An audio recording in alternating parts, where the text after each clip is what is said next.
Job లేక ఇబ్బంది పడుతున్నారా? అయితే మెడికల్ కోడింగ్ మీకు మంచి ఆప్షన్. వెంటనే కాల్ చేసి కోర్సులో జాయిన్ అవ్వండి.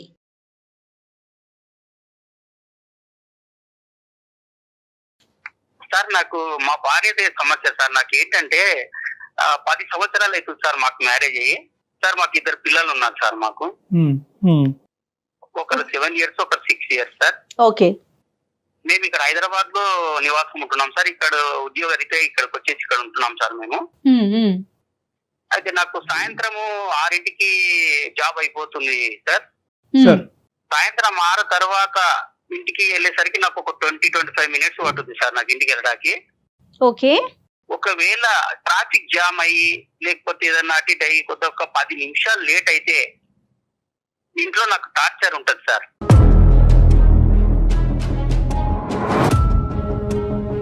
ఏంటంటే ఎక్కడికి వెళ్ళావు, 10 నిమిషాలు ఎక్కడికి వెళ్ళావు నువ్వు, 10 నిమిషాలు ఎక్కడికి వెళ్తారు, ఎందుకు తొందరగా రాలేదు, ఇలాంటి టార్చర్స్ మొదలైతాయి మేడం. ఓకే. నాకు ఉద్యోగంలో నేను డ్యూటీలోనే నేను టార్చర్ తో ఉంటాను. నేను బాగా పని భారం ఎక్కువయ్యి మళ్ళీ ఇంటికి వచ్చేసరికి ఒక 10 నిమిషాలు లేట్ అవుతే నాకు ఇలాంటి టార్చర్స్ మొదలవుతున్నాయి. మానసిక ఒత్తిడి చాలా ఉంది మేడం నాకు. ఒకసారి నేను మామూలుగా ఒక మాట అనేసి నేను డ్యూటీకి వెళ్ళిపోయాను సార్. మార్నింగ్ నేను వెళ్ళిపోయేసరికి మళ్ళీ ఈవినింగ్ వచ్చేసరికి ఇంట్లో ఒక చీటీ రాసి పెట్టి ఉంది, తాళం వేసి ఉంది సార్. నా గురించి వెతకక నువ్వు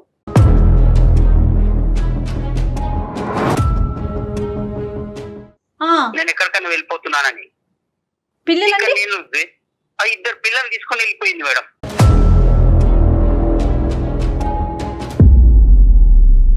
కాదు ఏంటి సార్ సంఘటన, ఏం జరిగింది, దానికి ముందు ఏమైంది? మామూలుగా టీ అడిగాను సార్ నేను. ఆ టీ అడిగిన దానికి కూడా అంటే మామూలు అంతకంటే ముందు రోజు ఏమంటే కొంత 10 నిమిషాలు లేట్ వచ్చాను సార్ నేను డ్యూటీ నుండి. మళ్ళీ లేట్ గురించి లేట్ అయ్యారనేదే? లేట్ అయ్యే దానికి మామూలు చిన్న చిన్న సమస్యలు సార్. ఇవి పెద్ద సమస్యలు కావు సార్. చిన్న సమస్యలకి అవి పెద్దగా చేసుకొని నాకు మెంటల్ టార్చర్ పెట్టేస్తుంది సార్. ఎక్కడుందండి, వాళ్ళ ఇంటికి వెళ్ళిందా? లేదు సార్, వాళ్ళ ఇంటికి వెళ్ళలేదు సార్. మళ్ళీ ఎక్కడ హైదరాబాద్ లోనే ఉంది సార్. సార్ రైల్వే స్టేషన్లు వెతికాను, తర్వాత ట్యాంక్ బండ్ దగ్గర వెతికాను. అదే కదా మరి, మనుషులు కనిపించకపోతే అది ఎంత కంగారు. నరకం లేండి, అది నరకం. తర్వాత సార్ తర్వాత ఇంకా ఎలాంటివి ఏమైనాయి? నేను టీ పెట్టియమంటే టీ పెట్టడానికి వెళ్ళి మామూలుగా చిన్న గొడవతో స్టార్ట్ అయ్యి మామూలుగా చీర కొంగు మన స్టవ్ పైన పెట్టి పడేస్తుంది సార్.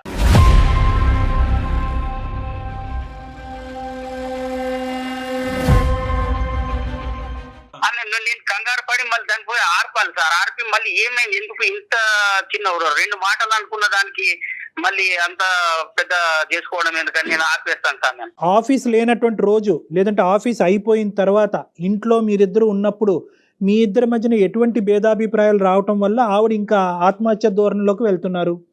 అంటే ఆవిడ మాట మీరు వినాలా, మీ మాట ఆవిడ ఆలకించాలా? అదే సార్, ఆమె మాటనే వినాలి సార్ నేను. అదేంటి అది డబ్బులా, ఇంటి పని వంట పనా, లేదంటే ఏదైనా ఇన్వెస్ట్మెంట్సా, పిల్లలకు సంబంధించిన అంశాలా, లేదంటే అన్నిటికీ ఆవిడ మాట వినాలా? లేదు సార్, పిల్లలు తర్వాత ఇన్వెస్ట్మెంట్ ఇవన్నీ ఏమి కాదు సార్. కాకపోతే నా మాట వినాలి నువ్వు.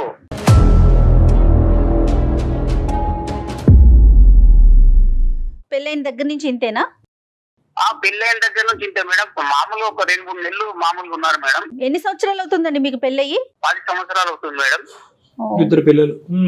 ఇప్పుడు మా వాళ్ళు ఉన్నారు సార్. మా వాళ్ళ దగ్గరికి నేను వెళ్ళాను అనుకోండి, మా అక్క చెల్లెళ్ళ వాళ్ళ దగ్గరికి వెళ్తే ఎందుకు వెళ్ళావు అనేటువంటి గొడవ స్టార్ట్ చేస్తారు సార్. వాళ్ళ దగ్గరికి వెళ్ళొద్దు, నేను ఎవరి దగ్గరికి వెళ్ళొద్దు, నేను ఎవరితో మాట్లాడకూడదు, ఎవరితో ఫ్రీగా మాట్లాడినా ఎందుకు మాట్లాడావు, ఈ అనుమానంతో మళ్ళీ ఇంటికి వచ్చిన తర్వాత ఏమన్నారు సార్, మళ్ళీ 10 తర్వాత ఇలాంటి టార్చర్ స్టార్ట్ చేస్తుంది సార్. 10 తర్వాత టార్చర్ స్టార్ట్ చేసిన తర్వాత 11-12 అవుతుంది సార్ మాకు ఈ గొడవ, చిన్న చిన్న గొడవలు. ఇంట్లోంచి వెళ్ళిపోవటం ఒకటి, చీర కొంగు ఏమొచ్చి స్టవ్ మీద వేసి తను హామ్ చేసుకునేటటువంటిది ఇంకా ఏమైనా ఉన్నాయండి ఇలాగా? ఇంకా ఉన్నాయి సార్. మామూలు వంట రూమ్ లో వెళ్తా సార్, వంట రూమ్ లో వంట చేసుకుంటూ చేపలు తీసుకొని కోసేసుకుంటుందండి.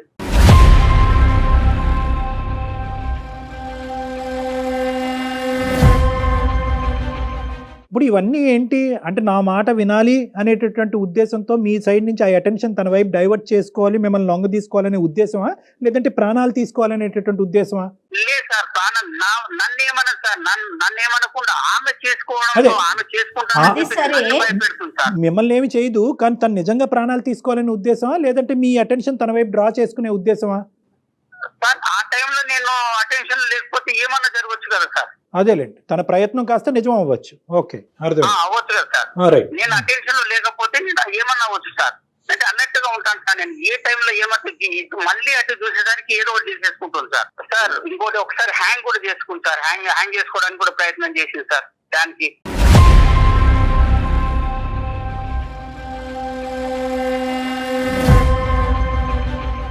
ఆవిడ ఇంత భయంకరమైనటువంటి స్టెప్స్ తీసుకోవడానికి మీరేమి ఆవిడ్ని రెచ్చగొట్టే ప్రయత్నం లేదంటే మాటలతో ఏమన్నా ప్రోత్సహించి ఆ విధంగా ఏమన్నా చేస్తున్నారన్నట్టు మీకేం అనిపించట్లేదా?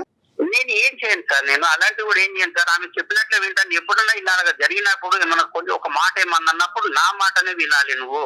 మీకేమన్నా అలవాట్లు ఉన్నాయా సార్? మీకేమన్నా అలవాట్లు ఉన్నాయా? డ్రింకింగ్ కానీ స్మోకింగ్ కానీ? లేవు సార్, నాకు అలాంటివి ఏం లేవు సార్. సార్ నేను ఇంట్లోనే ఈ బాధపడుతున్నాను సార్. నేను బయట అవన్నీ ఎఫెక్ట్ చెల్లబెట్టుకుంటాను సార్ నేను. అదే అర్థమైంది నాకు.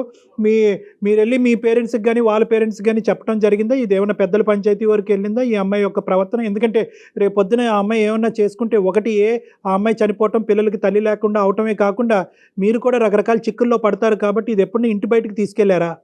లేదు సార్, వాళ్ళ పేరెంట్స్ తో కూడా మాట్లాడాను సార్. వాళ్ళ పేరెంట్స్ ముందు కూడా సూసైడ్ చేసుకోవడానికి అటెంప్ట్ చేసింది సార్.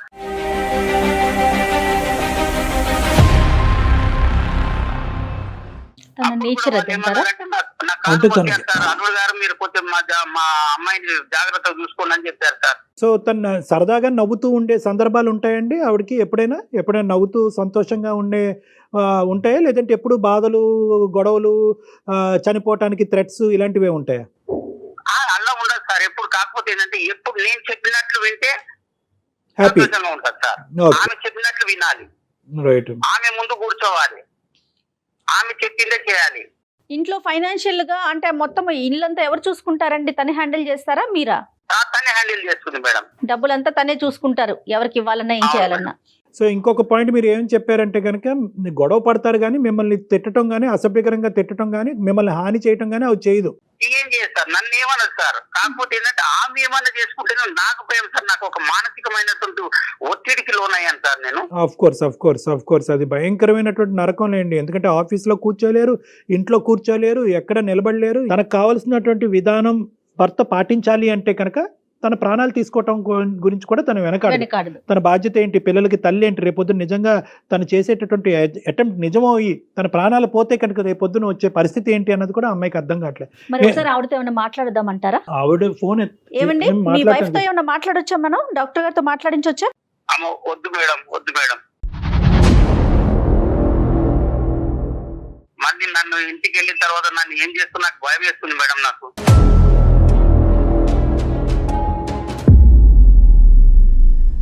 మరి లేదంటే నా దగ్గర తీసుకొస్తారా? పోనీ పర్సనల్ గా తీసుకెళ్తారా? అసలు రావాలి కదా తను. చూడండి ఒకసారి ఒక్క నిమిషం రమేష్ గారు, మీరు ఒకసారి ఆవిడకి ఫోన్ కనెక్ట్ చేసి నేను ఎలా మారాలో నీకు అనుగుణంగా నేను ఎలా మారాలో నాకు అర్థం కావట్లేదు, కాబట్టి నేను ఎలా మార్పు చెందితే కనుక నీకు నచ్చే విధంగా నీ ప్రాణాల మీదకి నువ్వు తీసుకురాకుండా విధంగా మలుచుకోవాలనే ఉద్దేశంతో నేను చేశానని చెప్పి మీ గురించి మాకు కాల్ చేసినట్టు ఆవిడతో చెప్పండి. ఆవిడ గురించి మాకు కాల్ చేసినట్టు వద్దు. అలా అయితే కనుక ఆవిడ మాట్లాడు 2 సెకండ్లో ఫోన్ పెట్టేస్తారు, రేపు ఇంటికి వెళ్ళిన తర్వాత మీ పని అయిపోద్ది.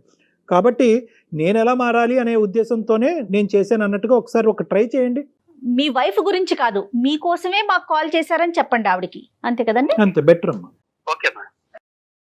आपका कॉल होल्ड पर है, कृपया प्रतीक्षा कीजिए, please stay on the line. Hello Harika, చెప్పు. ఏంటి ఈ టైంలో ఫోన్ చేసావు? ఆఫీస్ లో వర్క్ లేదా? ఉంది, ఆఫీస్ లోనే ఉన్నా నేను. సాధారణంగా చేయను కదా ఫోన్ నువ్వు ఈ టైంకి. చేయను కానీ ఇవాళ ఏంటంటే సుమన్ టీవీ అందమైన జీవితం ప్రోగ్రామ్ తెలుసు కదా అది. అయితే ఏం లేదు హారిక, మనం ఇప్పుడు చిన్న గొడవలు అవుతుంటాయి కదా మనకి ఇంట్లో. అయితే అవన్నీ నువ్వు వాళ్ళ దగ్గరికి వెళ్ళి చెప్తున్నావా కూర్చుని? వాళ్ళకి ఏమి వాళ్ళ దగ్గరికి వెళ్ళి ఏం చెప్పట్లేదు హారిక నేను. వాళ్ళు ఫోన్ లో ఉన్న లైన్ లో ఉన్నారు. ఆహా, నువ్వెప్పటి నుంచి ఇలాంటి అన్ని చేయడం మొదలెట్టావు? హారిక గారు ఒక్క నిమిషం అండి, మాట్లాడొచ్చండి హారిక గారు? చెప్పండి చెప్పండి. నమస్తే అండి, మేము అందమైన జీవితం ప్రోగ్రామ్ నుంచి కాల్ చేస్తున్నాము. అయితే నమస్తే అండి. నమస్తే అండి. నమస్తే రమేష్ గారు. మాకు ఏం లేదు, మీ ఇద్దరి మధ్య ఏదో చిన్న చిన్న డిస్టర్బెన్సెస్ ఉంటున్నాయి. నేను ఎలా మారాలి, నాకేం చేయాలో నాకు అర్థం కావట్లేదు. ఇది పీక్ స్టేజ్కి వెళ్ళక ముందే ఒక్కసారి డాక్టర్ గారి సలహా ఇస్తే బాగుంటుంది. కాదండి, అవన్నీ నాకు చెప్తే సరిపోతుంది కదా, మీ మీ అందరికి చెప్పాల్సిన అవసరం ఇక్కడ అందరూ అంటే ఎవరు లేరండి, మీరు జస్ట్ ఫోన్ కాల్ లో లేదు, ఉన్నారంటే. హారిక గారు, ఒక్క నిమిషం. ఫోన్ కాల్ లో అయినా సరే అతను ఈ రోజు ఏంటంటే ఇప్పుడుకొచ్చి మీ ఇద్దరి మధ్యన ఉండేటటువంటి పరిస్థితిని ఎవరికి వివరించలేదు, ఎవరికి చెప్పుకోలేదు. ఇది మీరు కూడా అంగీకరిస్తారు కదమ్మా. అతను ఏంటంటే అవునండి. ఏదైనా మీ ఇద్దరి మధ్యన 4 గోళ్ల మధ్యనే సెటిల్ చేసుకోవాలి, ఇంటి గుట్టు బయటకు తీసుకెళ్తాం ఎందుకని చెప్పి బహుశా దగ్గర మీ 10 సంవత్సరాల జీవితాన్ని అతను ఈ విధంగానే గడిపాడు. కానీ ఇదే ఫస్ట్ టైం మన ప్రోగ్రామ్ చూసి ఈ ప్రోగ్రామ్ మీద నమ్మకం కలిగి వీళ్ళు ఇన్వాల్వ్ అవుతే కనుక దీనికి ఒక సొల్యూషన్ వస్తుంది అని చెప్పి, అది కూడా ఎలా అడిగాడు, ఏమండి మా ఆవిడకి నచ్చేటటువంటి విధంగా నేను మారాలి అని అనుకుంటున్నాను, ఎన్ని ప్రయత్నాలు చేసినా నేను విఫలమవుతున్నాను, నేను నచ్చే విధంగా మారితే కనుక మా ఆవిడ మానసికంగా ప్రశాంతంగా ఉంటుంది, సో మా ఆవిడ ప్రశాంతత గురించి మా కుటుంబం గురించి నాకు ఒక 2 సలహాలు ఇవ్వండి అంటే, బాబు నీ సైడే చెప్తే మాకేం అర్థం అవుతుంది, ఆవిడకి కూడా ఫోన్ కలిపాయి అంటే అతను భయపడుతూ లాస్ట్ మినిట్లో మేమే కన్విన్స్ చేసి మీకు కల్పించామా, దయచేసి ఈ అంశం మీద అతని మీద మీరు కోప్పడద్దు, అసలు మీరు ప్రాణాలే తీసుకునే పరిస్థితి వరకు ఎందుకు వెళ్తుంది, ఎందుకు ఇన్ని అటెంప్ట్స్ చేశారు, ఏం జరుగుతుందో ఒకసారి చెప్పండి అమ్మా ప్లీజ్, మై రిక్వెస్ట్. ఏం లేదండి, ఇప్పుడు నాకు ఒక్కొక్కరికి ఒక్కొక్క రకంగా వాళ్ళ పైన ప్రేమ ఎలా ఉందన్నది తెలుస్తుంది. ఇప్పుడు నా భర్తకి నా పైన ప్రేమ ఎలా ఉందంటే, నాకు ఇలాంటి చేసినప్పుడు ఆయనలో ఉన్న అసలైన ప్రేమ నాకు బయటకు తెలుస్తుంది. మిగతా అందరూ సినిమాల్లో చూపించినట్టు బయట పై మాట్లాడి అవన్నీ ఉత్తుత్తి డ్రామాలు. ఇప్పుడు భయం వచ్చింది అనుకోండి, లోపల నుంచి ఏమనిపిస్తే అదే కదా బయటకు వస్తుంది, అంతేగాని నటించలేడు కదా, భయం నటించలేడు కదా. సో నాకు ఏదన్నా నచ్చలేదు అనుకోండి, ఇప్పుడు నేను ఏం చెప్తాను, నాతో ఉండమన్నాను, అందులో తప్పేం మాట్లాడా లేదు కదా, నాతో ఉండు, నన్నే చూడు, నాతో మాట్లాడు, నువ్వు మాట్లాడే 10 నిమిషాలైనా నాతో మాట్లాడు, కామెడీ చేస్తా నాతో మాట్లాడు, నేను మా అమ్మగారి ఇంటికి వెళ్ళినా కూడా ఈయన్నే తీసుకుని వెళ్తాను, ఎందుకంటే నాకు అక్కడ కూడా ఒకదాన్ని ఉండడం ఇష్టం లేదు కాబట్టి ఈతో ఉండాలనుకుంటున్నా, అందులో తప్పేమని చెప్పండి. అతను మీతో ఉండాలి అన్నది అది ఫుల్ఫిల్ చేయలేకపోతున్నాడా, చేయగలుగుతున్నాడా? చేస్తున్నారండి. ఇప్పుడు దాని గురించి కంప్లైంట్ చేయడం ఎందుకు అని అంటున్నాను నేను. మీకు అవన్నీ కూడా ఒక కంప్లైంట్ లాగా నేను ఇంటికి వెళ్ళినా తీసుకురావాలి, ఇవన్నీ కూడా మీకు చెప్పాల్సినంత ఇది ఉండదు కదా అని నేను అంటున్నా. కానీ అంతకంటే ముఖ్యం ఏంటంటే రోజువారీ అంశాల్లో అతను చెప్పడం ఏంటంటే కనుక, నేను ఒక్కసారి ట్రాఫిక్ డిలే ఇంకో కారణాల వల్ల ఇంటికి టైంకి చేరుకోలేనండి, అది కూడా ఒక ప్రాబ్లం అయిపోతుంది. నిజంగా ప్రాణాలు తీసుకునే అంత భయంకరమైన గొడవలు అంశాలు ఉన్నాయమ్మా మీ ఇద్దరి మధ్యన? అంత అంశాలు ఏం లేవండి, నా ప్రేమ నేను ఇలాగే చూపించగలను, నాకు ఇలాగే వచ్చు, నేను ఇలాగే ఉంటా. నాకు ప్రేమ వచ్చినా కోపం వచ్చినా నేను ఏదైనా ఎక్స్ట్రీమ్ లెవెల్లోనే చేస్తాను.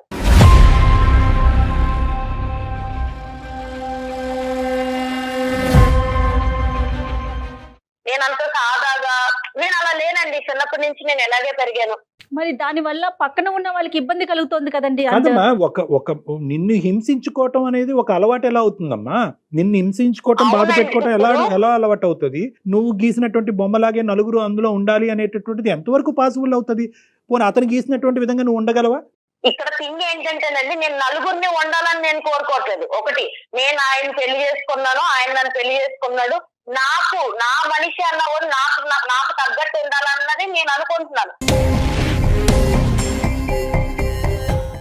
నేను మా అమ్మ నాన్న వదిలేసి వచ్చినప్పుడు ఇతనే నా ప్రపంచం అనుకున్నప్పుడు నాకు నచ్చినట్టు నేను ఉండాలనుకుంటాను, అందులో తప్పేం లేదు కదండి. ఇంకొకటి, నేను ఎక్కడా కూడా ఏం జరిగినా కూడా నేను అతను ఒక మాట పల్లెత్తి అనలేదు, ఒక రోజు కొట్టింది లేదు, ఒక రోజు ఏమి చేసి తిట్టింది కూడా లేదు. ఏదైనా ఉంటే నన్ను నేను హింసించుకుంటున్నా.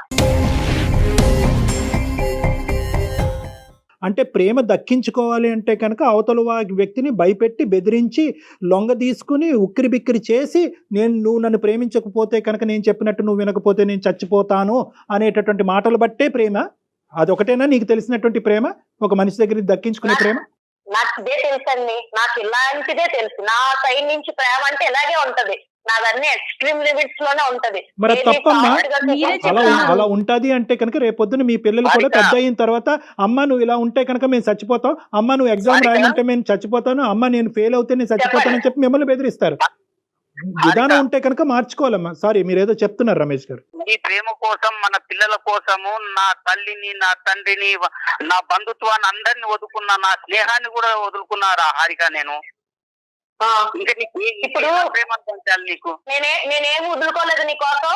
రోజు వచ్చి నువ్వు ఇంటికాడ కూర్చుని నాతో టైం స్పెండ్ చేయంటే నీకు తప్పు అయిపోయింది. అప్పుడు ఈ పంచాయతీ అంతా పట్టుకెళ్ళి అందరికి వినిపించేటట్టు చేస్తున్నావు నువ్వు. నిన్ను వదిలిపెట్టి ఎక్కడికన్నా వెళ్తున్నానా నేను ఇంటికి వచ్చాక? వెళ్ళినప్పుడు నీకు సమస్య లేదు కదా, ఇప్పుడు దాన్ని ఎందుకు పెద్ద సమస్య కింద చూపిస్తున్నావు? నీకు కానటువంటి సమస్య నీకు ఇప్పటికీ కూడా నువ్వు చేసేటటువంటి భయంకరమైనటువంటి వికృతమైనటువంటి పనులు ఇప్పటికీ మీకు అర్థం కావట్లేదు. ఇవన్నీ వికృతమైనటువంటి పనులు. చెంగేమో వచ్చి స్టవ్ మీద వేయటము, ఇంట్లోంచి పారిపోవటము, ఉరి తీసుకోవటానికి ప్రయత్నం చేయటము, విపరీతమైనటువంటి భయంకరమైనటువంటి ప్రయత్నాలు నా అలవాటు. చిన్నప్పటి నుంచి నా ప్రేమను వ్యక్తపరచడం, ప్రేమను దక్కించుకునేటటువంటి విధి విధానాలు ఇదే అని చెప్పి మీరు గొప్పగా చెప్పుకోకండి అమ్మా. నెంబర్ 1 అని చెప్తున్నారు తనే. ఇది ఎక్స్ట్రీమ్ అని మీకు తెలిస్తే కనుక ఆ ఎక్స్ట్రీమిటీ అనేటటువంటిది మార్చుకోవాల్సినటువంటి బాధ్యత మీ మీద ఉంది. ఒకప్పుడు మీరు మార్చుకోలేరు, కెపాసిటీ మీకు అది లేదు అంటే కనుక మాలాంటి వాళ్ళ దగ్గర రండి, అది రెక్టిఫై చేస్తాం. కానీ దయచేసి నేను చెప్పేది ఏంటంటే ఈ వాతావరణం పిల్లలకి చూపెట్టద్దాం. ఇందాక నేను ఒక మాట అన్నాను, రేపొద్దున మీ అమ్మాయి కానీ మీ అబ్బాయి కానీ అమ్మ నాకు ఇది జరగకపోతే సూసైడ్ చేసుకుంటాను, అమ్మ నాకు ఇది జరగకపోతే మేడ నుంచి దుంకుతాను, అమ్మ ఇది జరగకపోతే టాబ్లెట్స్ మింగుతానంటే ఎలా ఉంటుందమ్మా నీకు? మీ అలవాటు ఇదేరా, అదే అలవాటులో కంటిన్యూ అవ్వండి అని మీ పిల్లలకు చెప్తారా? ఇప్పుడు అంత దూరమే వస్తే నేను అప్పుడు ఏదనిపిస్తే అదే చేస్తానండి. ఇప్పుడు నేను అంత దూరం నాకు లేదు. ఇప్పుడు నాకేంటంటే నా భర్త నాతో ఎలా ఉండాలన్నదే నాకు ముఖ్యం. చెప్పండి హారిక, చెప్పండి. మనకు చేయాల్సిందంతా చేసి హారిక అంటే ఏం సరిపోద్దు? ఇప్పుడు నిన్నెవరు ఇవన్నీ బయటకు మాట్లాడమన్నారు ఫస్ట్?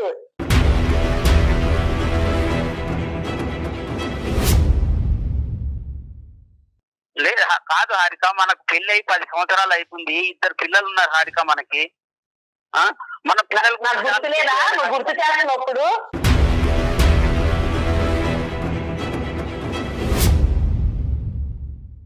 అందుకే కదా నువ్వు సరిగ్గా సరిపోద్ది కదా. నువ్వు అలాంటి ఏమి చేయనప్పుడు నేను ఎందుకు అలాంటి పనులు అంటే చేస్తాను? సరిగ్గా అంటే ఎలా ఉండాలని కోరుకుంటున్నారు హారిక? నాకేం లేదండి. ఆఫీస్ అయిపోయాక వచ్చి నాతో పాటు కూర్చుని టైం స్పెండ్ చేయాలి, నాతో మాట్లాడాలి, ఏదన్నా ఉంటే నాతో షేర్ చేసుకోవాలి. అన్ని నేనే అవ్వాలని నేను అనుకుంటున్నా. అందులో తప్పే ఉంది.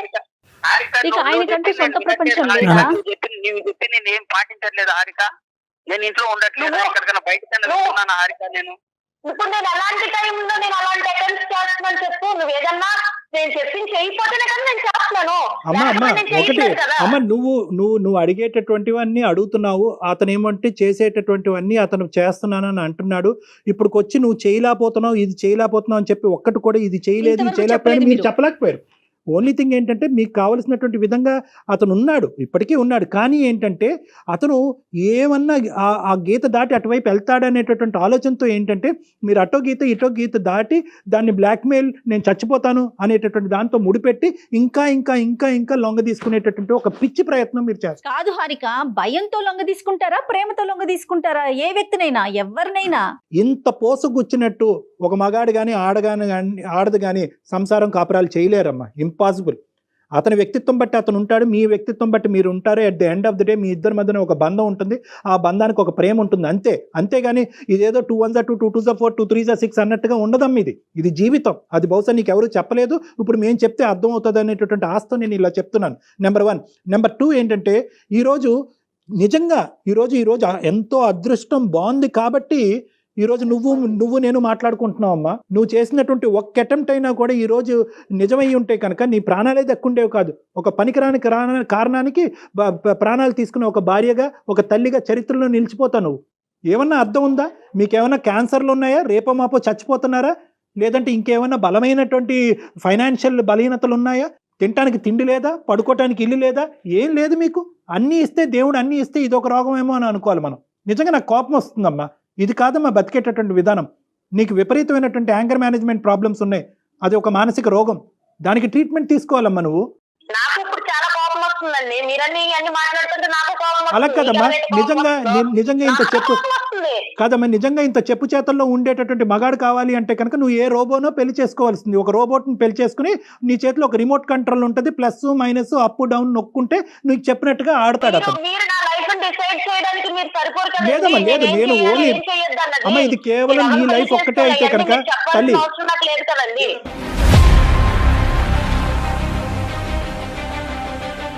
నీ లైఫ్ ఒక్కటే అయితే కనుక నేను ఇలా మాట్లాడినమ్మా. నీ లైఫ్, నీ పిల్లల లైఫ్, నీ భర్త లైఫ్, అందరి లైఫ్స్ ఇక్కడ ముడిపడి ఉన్నాయి కాబట్టి నీకు చెప్తున్నాను. నీకొక్కదానికి చెప్పేటటువంటి కెపాసిటీ నాకు లేకపోవచ్చు. కాదండి, అర్థమయ్యే విధంగా డాక్టర్ గారు చెప్తుంటేనే మీరు మాట్లాడే విధానం అర్థమవుతోందండి. మీరు ఎలా మాట్లాడుతున్నారు, డాక్టర్ గారు ఏం చెప్తున్నారు, మీరేం మాట్లాడుతున్నారు, మీరెవరు అని అడుగుతున్నారు. ఏమండి పద్ధతేనా?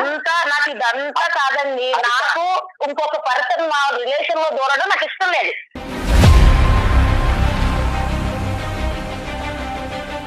అది డాక్టర్ అయినా అవ్వండి, ఇంకెవరైనా అవ్వండి, నాకు ఎవరు ఇష్టం లేదు. అది ఏదన్నా మీ ఇద్దరు మా ఇద్దరు ఇంకెవరు దూరడం నాకు ఇష్టం లేదు.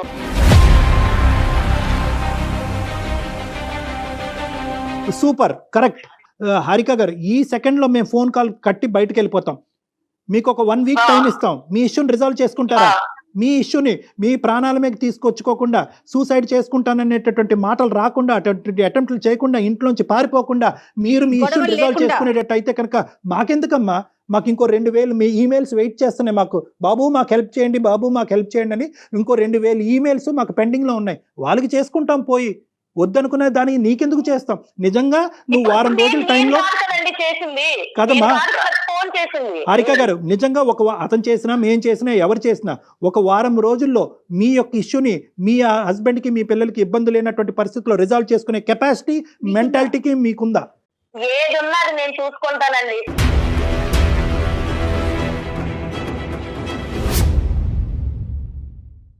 ఎలా ఉండాలి, ఎలా చేయాలి, ఏం చేయాలి అన్నది నాకు ఎవరు చెప్పినా నచ్చదు.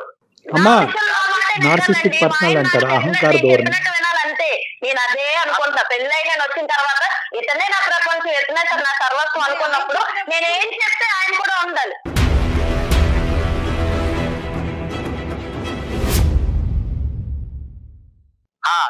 డాక్టర్ గారు మీరు వింటున్నారు కదా, వ్యవహారం రోజు ఇలాగే ఉంటుందండి. నాకు ఇంట్లో టార్చర్ నేను భరించలేకపోతున్నాను సార్. మీరు ఎలాగైనా మాకు ఈ యొక్క సమస్యకు పరిష్కారం చేయాలి సార్. రమేష్ గారు, టార్చర్ అనే పదం మీరు వాడుతున్నారు, మేము అనుకుంటున్నాం, జయ గారు అనుకుంటున్నారు.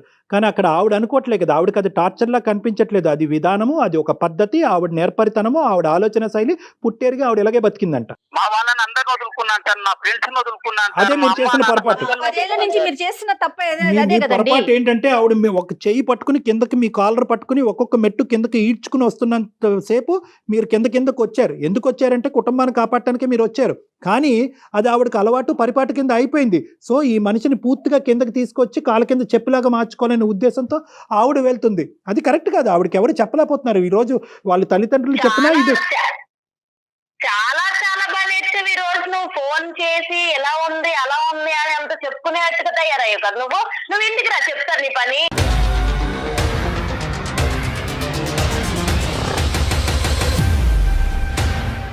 హారిక సారీ అమ్మ మేమేమైనా తప్పుగా మాట్లాడితే క్షమించండి. కానీ ఒక్క నిమిషం ఇంటికి రాస్తే చూద్దాం అని చెప్పి ఈరోజు ఇప్పటి వరకు అతను చూడలేదు అని అన్నావు.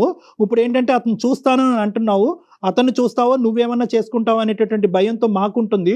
ఒక్క 2 నిమిషాలు మనం మాట్లాడుకుందాం. ఒక్క నిమిషం హారిక.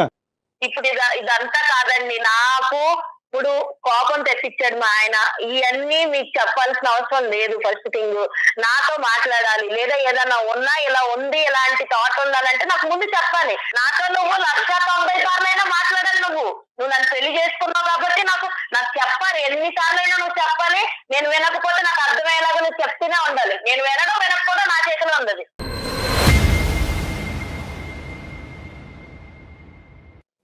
హారిక మనకు పెద్ద మనుషులే కదా, వాళ్ళే కదా మనకు అంతా చేసేది.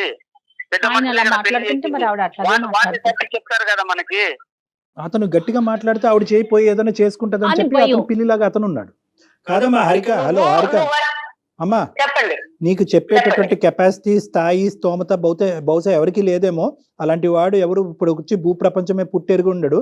కానీ నేనేమంటున్నానంటే ఒక్కసారి ఇదే పని ఏదైతే కనుక నువ్వు నచ్చక మీ ఆయన ఆత్మహత్య ధోరణి ఇదే రేపు పొద్దున ఫ్యూచర్ గురించి నాకు అనవసరం అండి, ఈ రోజు గురించి నేను బతుకుతాను అని చెప్పి ఏదో మాట్లాడుతున్నావు. కానీ రేపొద్దున నీ పిల్లలు ఇదే చూసి అమ్మ మేము కూడా చచ్చిపోతామమ్మా అనేటటువంటి మాట అంటే కనుక అది మీరు ఏకీభవిస్తారా?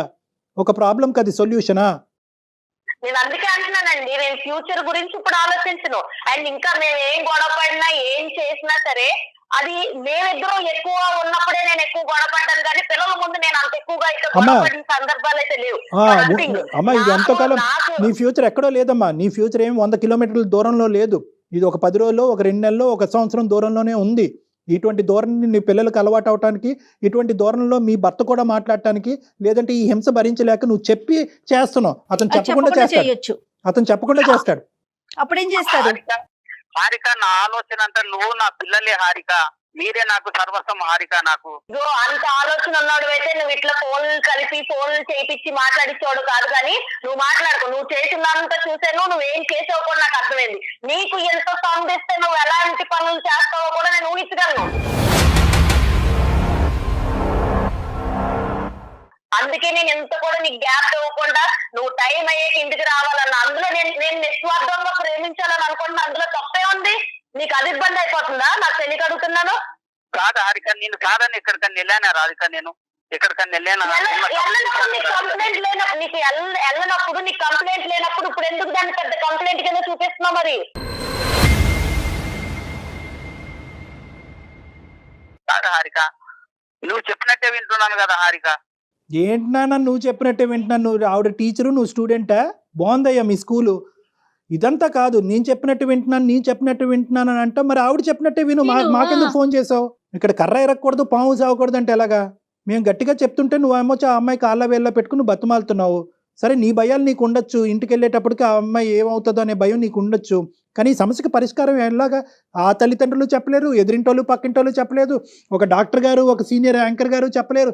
ఇంకెవరు చెప్తారు? ఆవిడకి ఎవరో ఒకరు చెప్పాలి కదా. మేము ఒక విధంగా తీసుకెళ్తుంటే నీ కాలు పట్టుకుంటా, నీ పాలు పట్టుకుంటా, నువ్వు సమయం అంటే ఏంటి? హారికాని నువ్వు చూసుకోకపోవటం కాదు, హారికానికి అవసరానికి మించి నువ్వు చూసేసుకున్నావు. హారికానికి కావాల్సినటువంటి ప్రేమ అవసరానికి మించి ఇచ్చేసావు. ఆవిడకి సరిపోవట్లేదు. ఎన్ని బకెట్లైనా ఇంకా నిండట్లేదు ఆవిడకి. ఇప్పుడు మళ్ళీ మేము ఎలా మాట్లాడితే కనుక అక్కడేం గొడవ అవుతుంది అనే భయంతో ఇంకా నేను అసలు సిసలుగా నేను ఇంకా మాట్లాడలేకపోతున్నాను. నాకు భయం వేస్తుంది ఇక్కడ.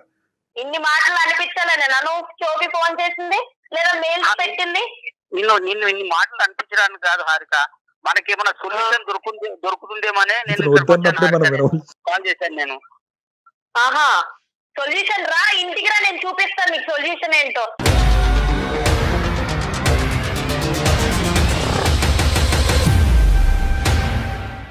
ఏం సొల్యూషన్ చేయొచ్చో, ఏం సొల్యూషన్ తయారు చేయొచ్చో నేను బాగా తయారు చేసి పెడతాను నీకోసం. నువ్వైతే ఆఫీస్ అయితే చక్కగా 6:30కి ఇంటికి వచ్చే ఏం సొల్యూషన్ ఉందని నువ్వు చూద్ది కానీ, నీ కల్లారా నువ్వు చూద్ది కానీ.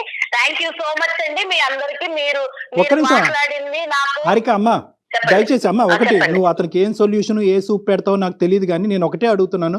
ఒక్కసారి అవకాశం ఉంటే కనుక ఈ రోజు అతను చేసినటువంటి తప్పుకి బహుశా అతను మీకు కాల్ చేసి మేమే అతన్ని ఇబ్బంది పెట్టి బలవంతంగా నీకు కాల్ చేయించడం జరిగింది.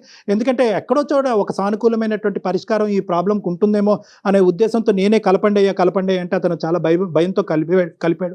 ఇందులో అతను తప్పేం లేదు. బహుశా ఏదైనా తప్పు ఉంటే నాదే. నేను ఒకటే మిమ్మల్ని రిక్వెస్ట్ చేసుకునేది ఏంటంటే, ఒక్క 2-3 రోజులు శాంతియుతమైనటువంటి వాతావరణంలో నా క్లినిక్ వైపు నుంచి మీరు వెళ్ళేటట్టుగా అయితే ఒక్కసారి నా క్లినిక్ రండి ప్లీజ్. మనం కూర్చొని మాట్లాడుకుందాం. సరే అండి, నాకైతే ప్రస్తుతానికి ఎవరి వాదనలు ఎవరి పరిష్కారాలు వినే ఉద్దేశం అయితే నాకు లేదు. ఒకసారికి ఈ రోజు మీరైతే మాట్లాడారు కాబట్టి థ్యాంక్ యూ సో మచ్. దానికోసం అయితే ఉంటాను మరి.